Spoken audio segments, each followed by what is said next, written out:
আল্লাহ নিজেই চোর, আল্লাহ নিজেই খুনি। আমি খুন করি, এটা আমার পূর্ব নির্ধারিত। আমি চুরি করি, ডাকাতি করি, এটা আমার পূর্ব নির্ধারিত। ফরিদপুরের সালথা উপজেলার বল্লবদী ইউনিয়নের বাঁশখালী গ্রামের বাসিন্দা শেখ আক্তার হোসেনকে ঘিরে ধর্মীয় অঙ্গনে তীব্র বিরূপ প্রতিক্রিয়া সৃষ্টি হয়েছে।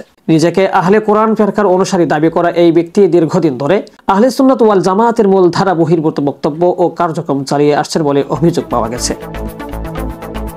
স্থানীয় সূত্রে জানায়, শেখ আক্তার হোসেনের কোরআন ও ইসলামের মৌলিক আকীদা নিয়ে বিভ্রান্তিকর বক্তব্য নতুন নয়। কয়েকদিন আগে এলাকার খ্যাতনামা দুই আলেম আব্দুল গফফার সাহেব ও মাওলানা মুফতি আব্দুল কাইয়ুম সাহেব তার ভুল বিশ্বাস ও কোরআন বিরোধী মন্তব্যের বিরুদ্ধে প্রকাশ্যে প্রতিবাদ জানান এবং মুসলিম সমাজকে তার ভ্রান্ত মতবাদ সম্পর্কে সতর্ক থাকার আহ্বান করেন। তাদের নেতৃত্বে স্থানীয় তৌহিদি জনতা একাধিকবার প্রতিবাদ কর্মসূচি পালন করেন।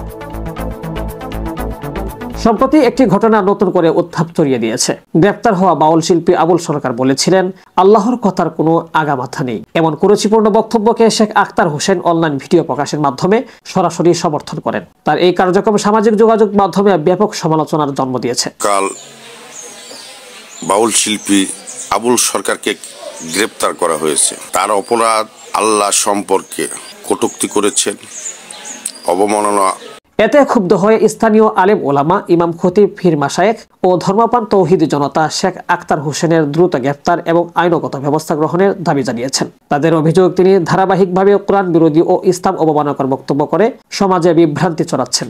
সর্বপ্রথম ধন্যবাদ জানাই বিডিএস নিউজকে সারা বিশ্বের দরবারে সত্যটা তুলে ধরার জন্য। ইদানিং আমাদের ফরিদপুর সালথা বল্লবদী ইউনিয়নে একজন ব্যক্তি, যিনি কিনা আহলে কোরআন, বিভিন্ন সময়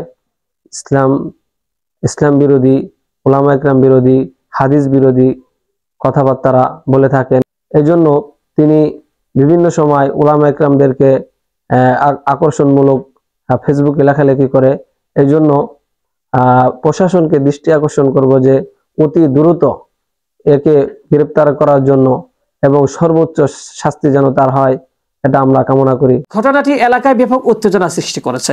স্থানীয়রা বলেছেন, ধর্মীয় অনুভূতিতে আঘাতকারী এমন মতবাদ ছড়িয়ে পড়ার আগেই কঠোর ব্যবস্থা নেওয়া জরুরি। শেখ সাদি, বিডিএস নিউজ, ফরিদপুর।